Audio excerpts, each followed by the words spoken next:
And so, um, welcome, welcome back to the welcoming prayer section of this quiet day.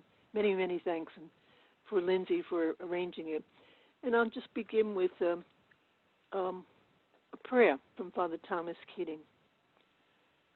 Lord, we adore you present in our inmost being and among us. Draw us inwardly by the greatness of your love, so that we might taste that peace that surpasses all understanding, and that little by little we might understand what it means to be lived in by God. Heal the wounds of a lifetime, body, soul, and spirit, as we wait lovingly upon your presence and healing action within us. Amen. I love that prayer. It so captures what's in my heart, and to really, really know what it means to be lived in by this God, and also to be healed of all the obstacles of that knowledge. So, as usual, schedules are flexible. I will say this: what I'm planning on doing right now is keeping us on the lunch break, which is for for 11:45, and then we have more time in the afternoon when we can you have input and where we can have more information about the welcoming prayer. One of the members of the welcoming prayer service team, he says that welcoming prayer is medicine for our times. And I imagine all of us on the call, none of us have lived through a pandemic before. And what does this mean? And we have started weekly welcoming prayer sessions on Zoom, and I'll give you information about that at the end of our time together, because we realize that so many people are anxious and fearful. And what can we do? We certainly cannot change the circumstances of our world at this point in time. But I believe that the welcoming prayer gives us an opportunity to respond to what's happening instead of reacting. So I may at times feel anxious or fearful, but I have a prayer practice that opens me so that I don't have to act out of that fear. I don't have to live in panic. And I suggest to all of us, it can also give us an opening so that we can live with hope. With hope. So welcome to the human condition. I think one of the things we're learning right now, Father Thomas talks about the emotional programs for happiness, security, affection, control. And what's really struck me so much about recent weeks is I have very little control over many things. But once again, I do have control over how I respond, but not the fact that I'm sheltering in place, and not the fact that life has changed. I mean, I was walking this morning, and I said, my goodness gracious, all the cars are still parked in the same places they were 2 days ago. It's Groundhog Day all over again. And it is a new reality.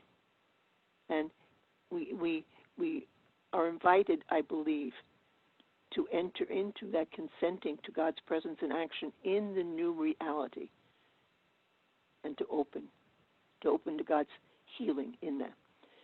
So that's our human condition. And then I like to talk about the purpose of the prayer. Because the purpose of the prayer is to deepen our relationship with God through consenting and ordinary activities. Just like that's one of the purpose of centering prayer. It's always about this relationship with God. God's always calling us into deeper intimacy, deeper union. As a matter of fact, I love to say that that's one of the joys of aging, that as we age, we're called to deeper intimacy and deeper union with God if we learn to let go and surrender. So in ordinary activities, as I'm standing in the supermarket line on my way home from work, or as I used to do, because I don't do it as often anymore, do I? But, sometimes there's an express line in this 8 items or less, and gosh, that person in front of me doesn't really know how to count because they have 15 items, whatever. All these little things that happen in life, we're invited to consent to God, to deepen our relationship through consent. And the welcoming prayer helps to dismantle the emotional programs of the false self systems, to heal the wounds of a lifetime by addressing them where they are stored, in the body. And this was a great revelation to me when I learned the welcoming prayer, that the emotions were stored in the body. And then the welcoming prayer also contributes to the process of transformation in Christ initiated in centering prayer. Paul tells us to put on the mind of Christ, and that's part of the transformation in contemplative prayer practices, centering prayer, welcoming prayer, and many others.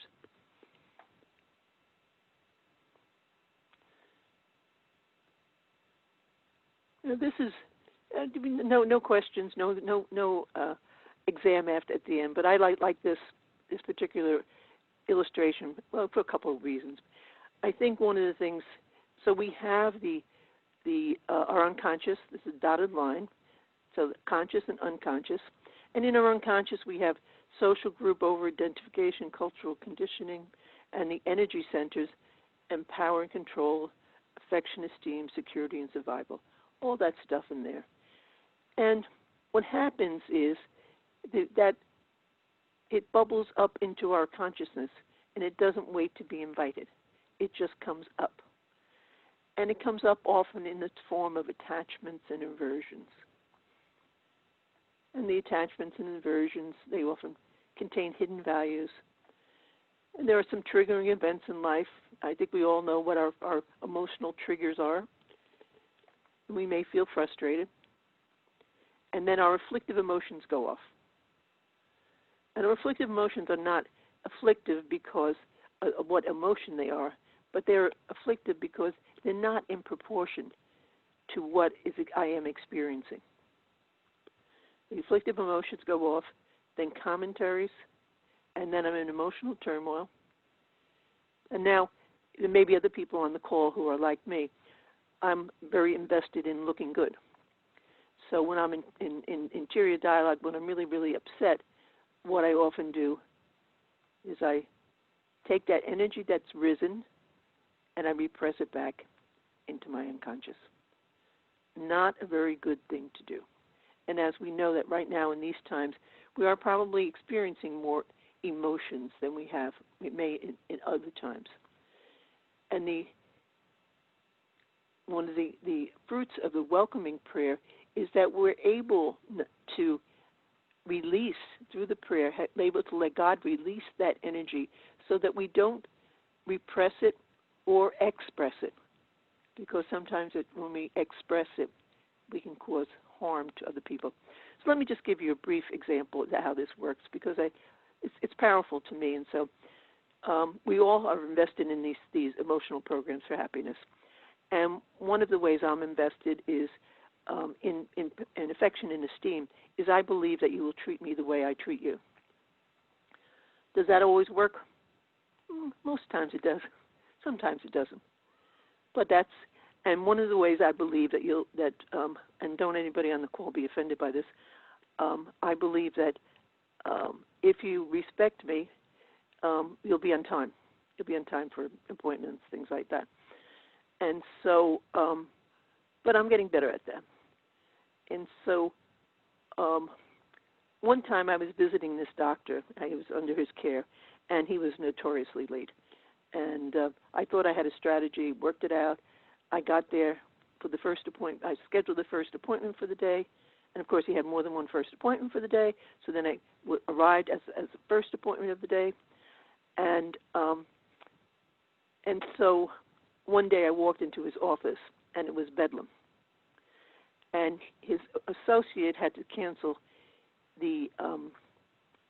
his appointments the day before, and so my doctor had double duty.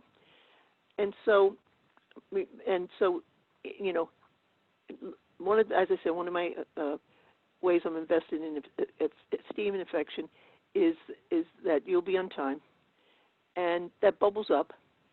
Now, it's not only my annoyance of people being late. The hidden value is, well, you're late, and that means you don't respect me. And then the triggering event will happen, and that happened in his office that day. And what happened was, with the triggering event, I walked in and everyone was yelling and screaming, and they were screaming at the receptionist and into their cell phones. And it might not surprise you that the people who were screaming at the receptionist, they got into the office quicker than some of the other people that weren't. And I said, well, that's not a good way to act. And I was prepared. I had something to read. I was going to do my centering prayer. And then I started to have this thought. I'm a salaried employee, so I don't know what I make per hour. I said, well, let me see. Let me take my yearly salary, divide it by 52, and then I knew I was in trouble. I was trying to figure out my hourly rate so that I could give this doctor a bill. And then I realized, I stopped with the crazy thought, made me aware that I was frustrated, although I was pretending everything was okay. And the place that I found the frustration is I found it in my stomach. It was a ball of energy in my stomach. And I was like, oh, I think you're upset. I think you should do the welcoming prayer, which I did in this state. And so what happened in that is I did the welcoming prayer. And then when I went to see the doctor, he asked me how he was, and I said, I'm okay. And I was, because I had accepted the frustration I was experiencing in my body was that emotional reaction, a knee-jerk reaction, as something coming up from my unconscious. As I said, it's uninvited. Now, if I had not done the welcoming prayer, what I probably would have done is I probably would have started to, become angry, disappointed, whatever the afflictive emotions they are. And then I would have gone into commentaries. He always does this. These doctors are crazy. They don't believe in blah, blah, blah. And then I'd be in emotional turmoil. And sometimes when I get in emotional turmoil, it's almost as if I'm a little gerbil on a wheel, just spinning until I just get tired. And then what I do is I repress that energy back into my unconscious. The next time that it comes up, it's going to be more powerful. Plus, it's not healthy to repress that. And that's one of the things I love about this diagram. I love this window of opportunity, 6A. And this is when I am frustrated, when I have crazy thoughts, when I realize I want to smack the person online in the shopping market because they can't count, whatever. If I have the opportunity to do the welcoming prayer there at that moment, what happens when I do the welcoming prayer at that moment with what's come up from the unconscious, that energy, it is either leaves me or it's transformed. And that's but the important thing for me is I'm no longer repressing this into my body. What I'm doing is I'm releasing it, which I think is a very, very healthy thing to do, because repressed emotions will make us physically sick. And I think that's one of the things to be aware of, especially in these times, that we don't want to repress a lot. So that's a little that when Father Thomas Keating first saw this, he said, this illustration is refrigerator art. It should be on everybody's refrigerator, just to remind them that this is sort of how we're wired. And St. Thomas Aquinas in the 13th century stated that for every emotion there is a corresponding body sensation. Wow, where did that go? Where was that put away? I became aware of it in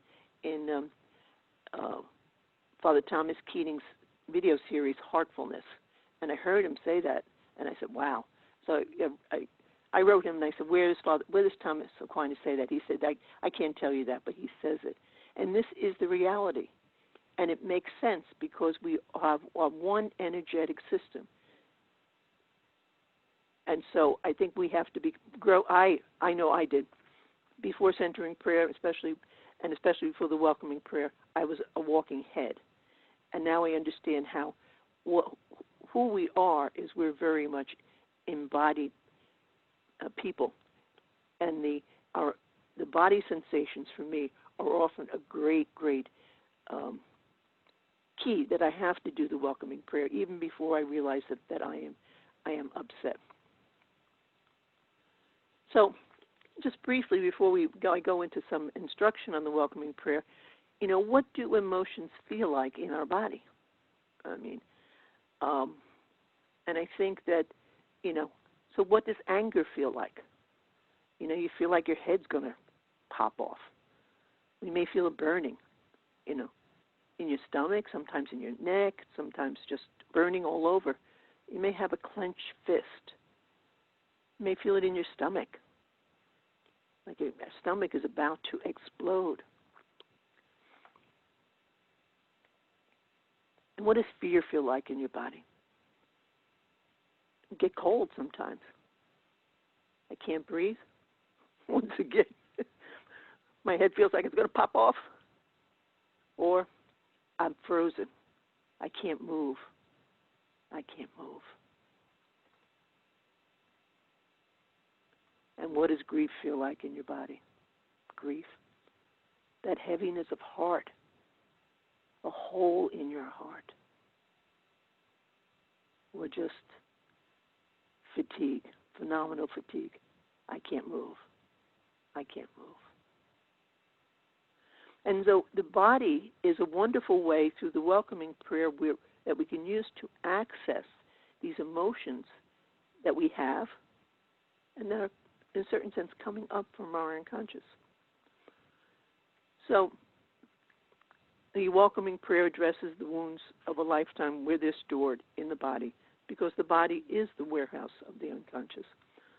So the welcoming prayer has 3 simple movements. I'm going to lead us through them one by one, and then we'll put them all together. We'll lead them one at a time, and then we'll have them all together. And so I would encourage those of you, and I'm sure there are many of you, who are familiar with the welcoming prayer, just to open to the words, because I've been doing welcoming prayer for over 25 years, and I don't understand it. I do it, and I open to God's grace in the process. And I'm sure that God's grace is operative. And so it's just like with the thoughts in centering prayer, I really don't know what they're about, but that's not my business. My business is to consent to God's presence in action, whatever is happening in my life. So the first movement is to feel and sink into what you are experiencing this moment in your body. And that's a challenge for many of us. I was never taught to be aware of what was happening in my body. And and so I'm going to lead us through an exercise, through an exercise in becoming in touch, come in touch with what's happening in our body. So what I'd like you to do, I'd like you to close your eyes, but you don't need to close your eyes to do the welcoming prayer, but we'll do it right now, just because it's sort of convenient. Close your eyes, and I would like you to think of something that's happened in the last week or two that has upset you, or a person who always upsets you. And then what I'm going to do is lead you through a body scan to find a place where it's uncomfortable. And when you find that, I want you to sink into it without any aversion, to sink into it like you're sinking into a jacuzzi or a hot tub. No aversion. It's really a friend to you, what's happening in your body. So I want you to start, just follow along with me. And when you find a place in your body where you're experiencing some sensation that's calling for your attention, bring all of your attention there, and you can just stay there and be one with it while I lead people through the a scan of their body. So I want you to start at the top of your head and just start coming down, looking for a place where it's maybe hot or cold, itchy or twitchy, painful or sore. So come down to your forehead. How does your forehead feel? And your jaw, how's that feel?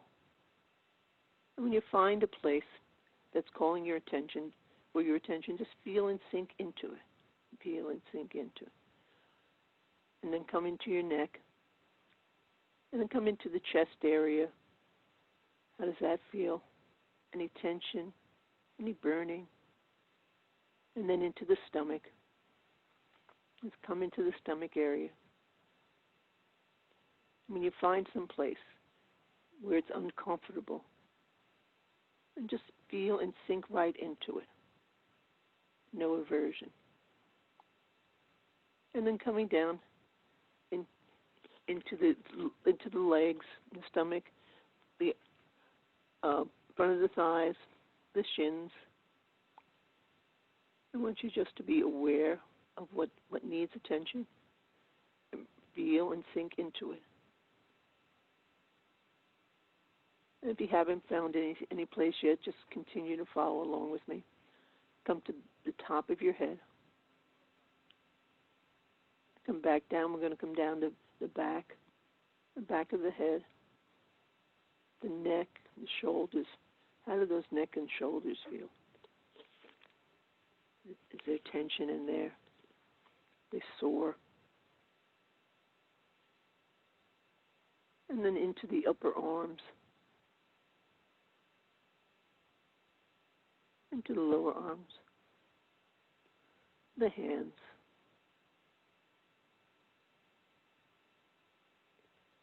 and coming back to the torso, to the lower back. How does that feel? You're holding tension there. The buttocks,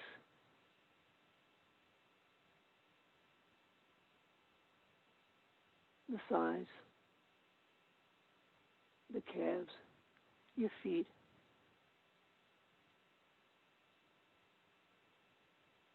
Whatever you're experiencing, just feel and sink into it.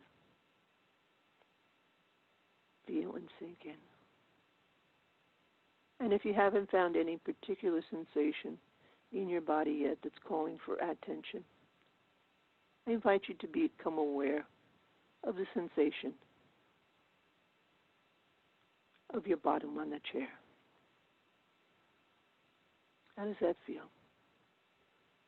Just become aware of our bodies. The body is a wise guide if we listen.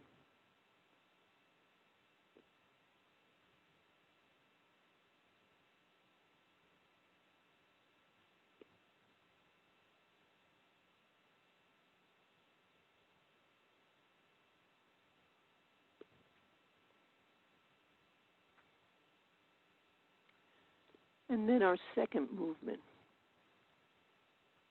of our welcoming prayer is to welcome what you're experiencing this moment in your body as an opportunity to consent to the divine indwelling. God is with us. God lives in us and never leaves us. The chief thing that separates me from God is the thought that I am separate. I am not. I'm not separate. When I think of the word welcome, I think of a very fond person in my life. I'm very fond of my grandfather, my father's father. I only knew one of my grandfathers. And my grandparents lived in Rockaway, Queens when we were teenagers, and we would often go visit them. And sometimes we would go in the winter. And Rockaway is a spit of land. It has the ocean on one side and the bay on the other. And it's very cold in the winter and can be very dark. And my grandfather was a loving, delightful person. And we would visit on a cold winter's night, and he would open the door, and you would feel welcome. You would feel light. You would feel love. And so we are invited, whatever we are experiencing at the moment, to welcome it. To welcome it. And not to push it away, not to say, not to resent it, but just to welcome it. To welcome whatever gift we have been given in the moment. And it's important, what are we welcoming? We're welcoming the divine indwelling present in what is happening and consenting to that presence. And the welcome is without any evaluation, without any judgment. It is our sacred word for the welcoming prayer. And all of us use the same sacred word.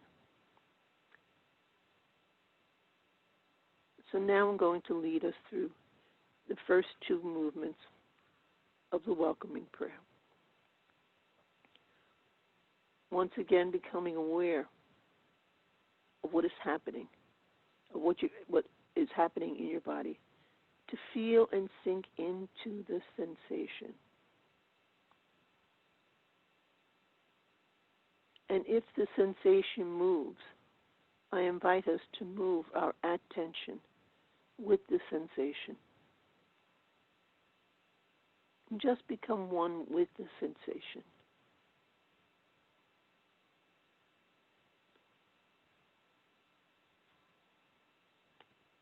No aversion. And then interiorly say the word welcome. Welcome.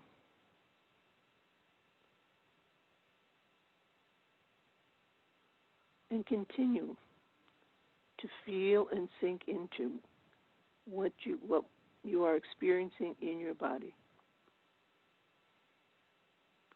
Welcome. Welcome. Welcome.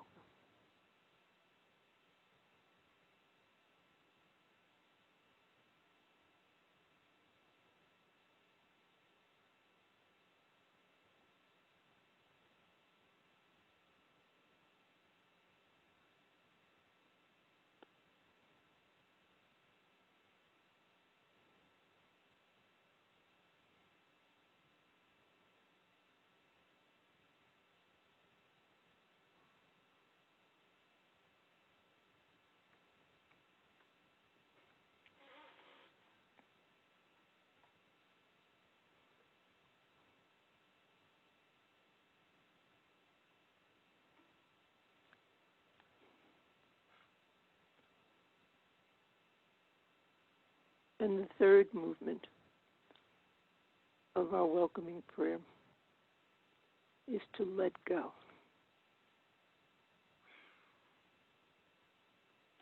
Let go by saying, I let go of my desire for security, affection, control, and embrace this moment as it is.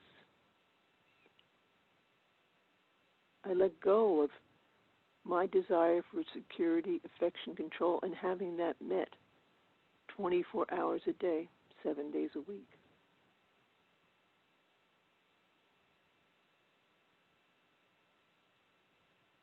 It's a plan for disaster because everyone else is looking for the same thing.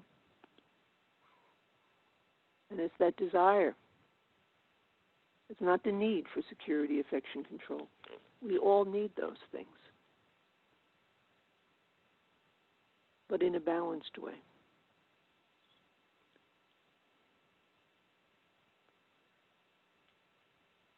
And to embrace this moment as it is. This is the moment. And I believe that we're all called, especially in these times, to be present. And especially to be present with the people in our lives who are close to us. So we're going to put all three movements together now. We're going to feel and sink into what we are experiencing in our body. Welcome. Welcome, that welcome without any reserve. Welcome what we are experiencing in our bodies as an opportunity to consent to the divine indwelling.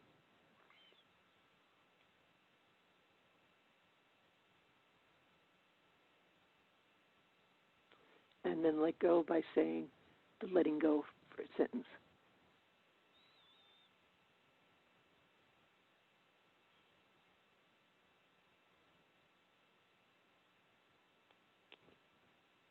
So become aware of what is happening in your body.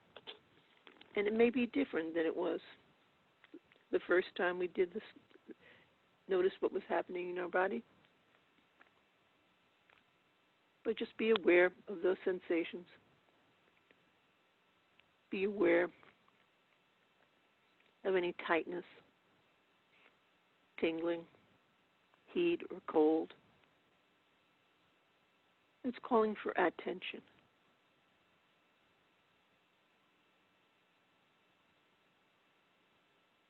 Feel and sink into it. No aversion. No aversion. Your body is saying to you, this is what you need to look at. You need to look at this particular body sensation.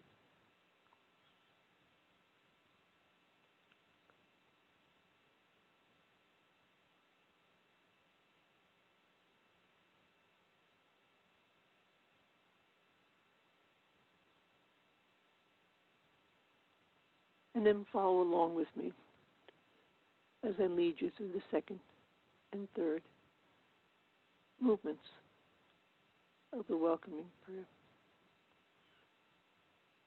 Welcome, welcome. And if a sensation moves in your body, move your attention with the moving sensation.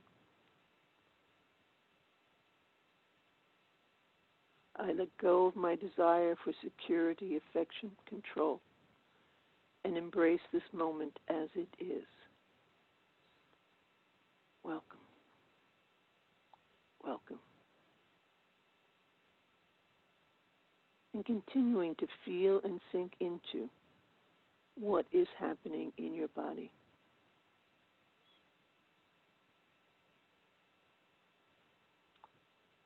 Welcome. Welcome. I let go of my desire for security, affection, control, and embrace this moment as it is. Welcome. Welcome. Continuing to feel and sink into what is happening in your body. Welcome. Welcome. I let go of my desire for security, affection, control, and embrace this moment as it is. Welcome.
When you're ready to do so, I invite you to open your eyes.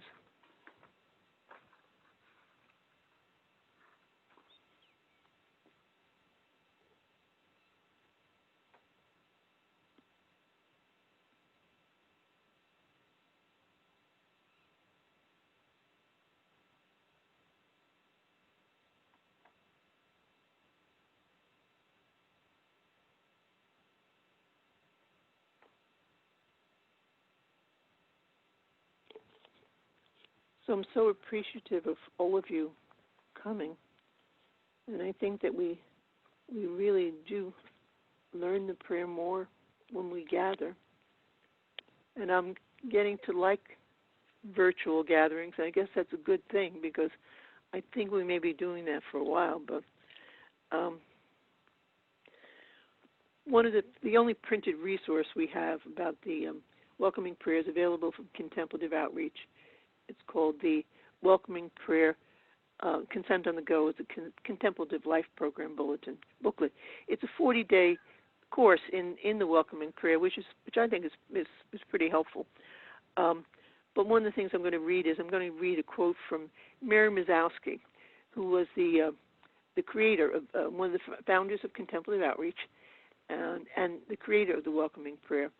And I think this is a wonderful quote. The way to understand this practice, this prayer, is to do it.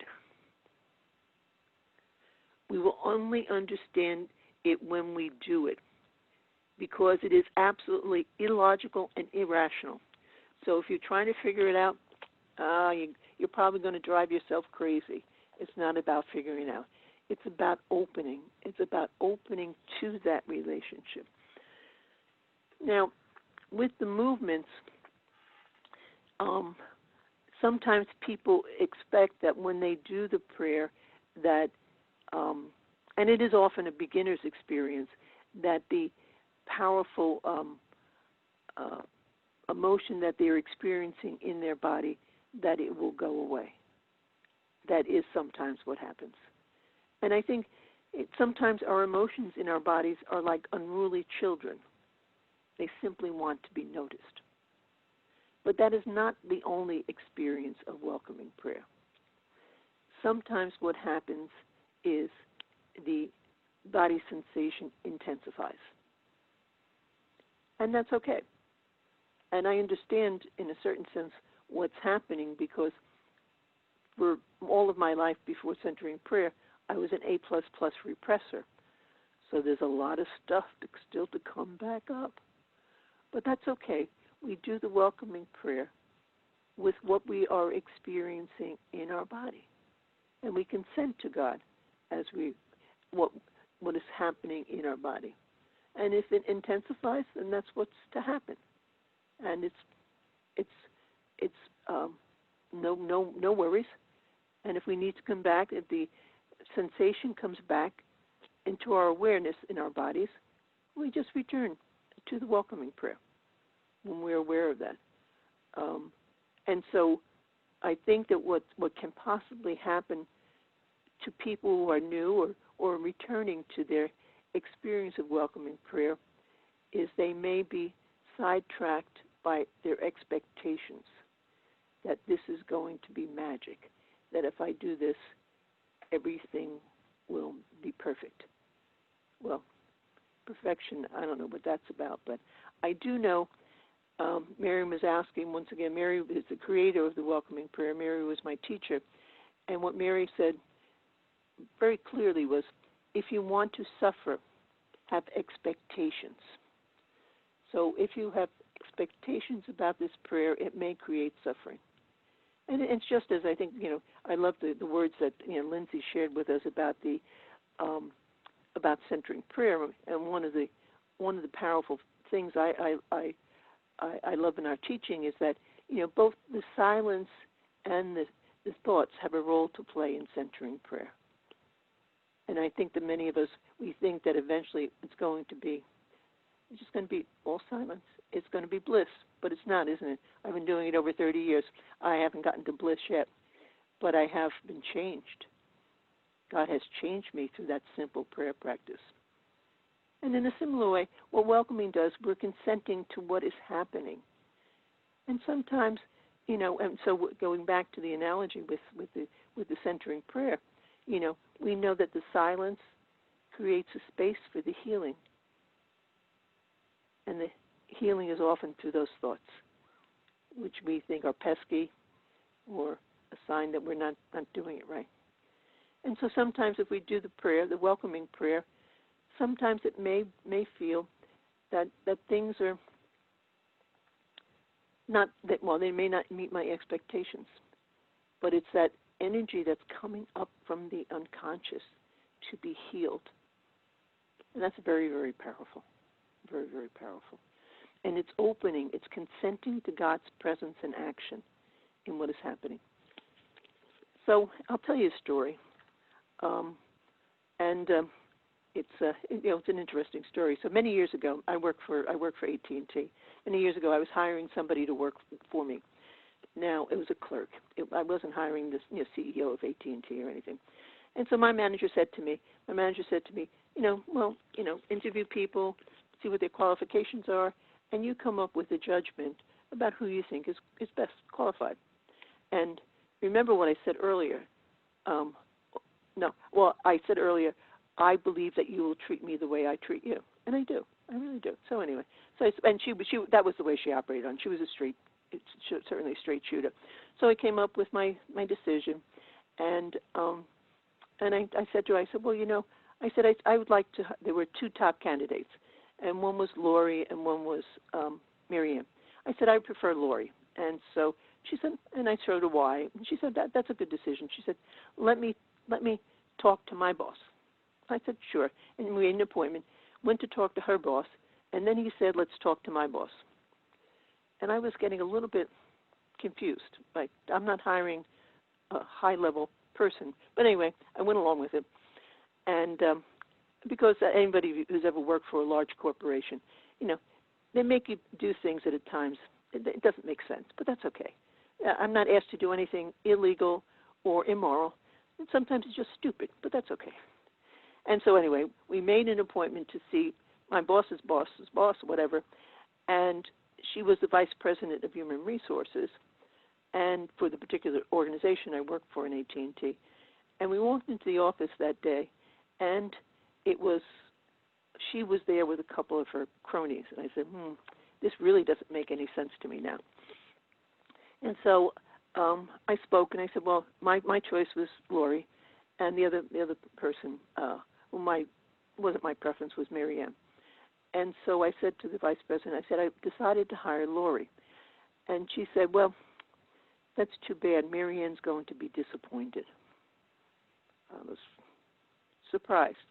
Mary Ann had been promised the job, but no one told me. And so my manager, who was a very, very good person as far as dealing with others, probably better than I was at that point in time, she said, well, Teresa likes to have time to think things over. Can you give her some time? And she said, oh, yes. And so she said, she can make an appointment with my secretary on the way out. And I imagine they must have seen smoke coming out of my ears because I was fuming. But I was still learning about this whole thing about emotions in our body. And at the time, I used to go to frequently to a massage therapist who came into our fitness center at AT&T. And she would do upper body massages. And so I went to see her that day, and she started to massage me, and she said, you're angry. And I was, well, how can you tell that? She said, the heat in your back is the heat of anger. I said, oh, well, so much for being able to hide things. But anyway, and that the conversation ended there. But she was right. I was really, really angry. And so I went away I was participating in a 9-month course in contemplative living, and I went away for a weekend. And one of the things before I go to that weekend, I do encourage all of us not to speak out of a lot of emotion, which I didn't do that day. My manager saved me. But when I speak from a place of a lot of emotion, I blow things big time.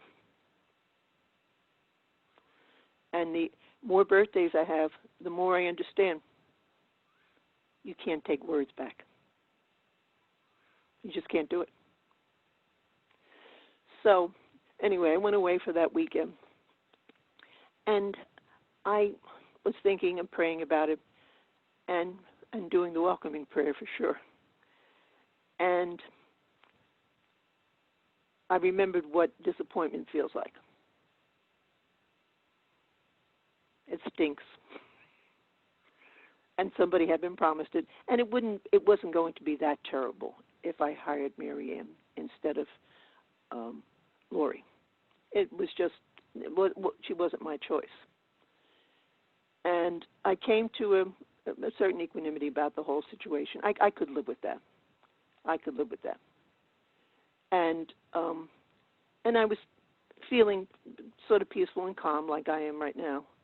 And so I visited on Monday, I visited the vice president in her office, and she was the only person there. I was like, oh. And so I said to her, I said, well, you know, I will agree to hire Mary Ann, but I need to tell you one thing before we make that decision final. And she said, what's that, Teresa? I said, if I hire Mary Ann, I will have 2 people with disciplinary problems working for me. I had a young man, I think he was about 19 at the time. He thought his role in life was to push buttons. This is going back to the 80s when we wore wool suits to work in the summer. And he showed up one day in shorts. I sent him home. But anyway, so I said to the vice president, I said, if I hire Mary Ann, I will have 2 people with disciplinary problems working for me. And she said to me, hire Lori. I said, yes. I walked out of the office. Now, I'm not saying that if you do the welcoming prayer that you will get what you want. But I'm saying if you do the welcoming prayer, that in this instance, if I had spoken out of my anger on Friday, I probably wouldn't still be working for AT&T. I probably would have said things that I regretted. And I wouldn't be open to God's presence and action in my life, which is, at this point in time, really my heart's desire. Because what God wills to happen for and to Teresa is better than anything I could ever dream of.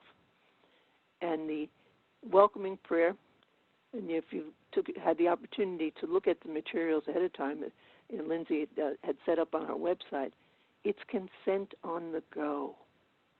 Yeah. Centering prayer is for 2 hours, and we suggest advanced people do it half an hour at a time, twice a day. So centering prayer is for that when we're seated receptive. The welcoming prayer is for the other 23 hours. So I'm delighted that you're all here to deepen or learn the welcoming prayer, to deepen your practice, because it's just a powerful, powerful way to be in the world and to deepen our relationship with God. And that I'm 100% certain that it does that deepening. So I see so many lovely faces.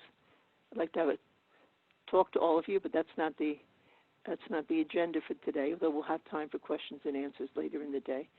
And I'm going to turn the conversation back to the Zoom meeting back to Lindsay so she can tell us about the instructions for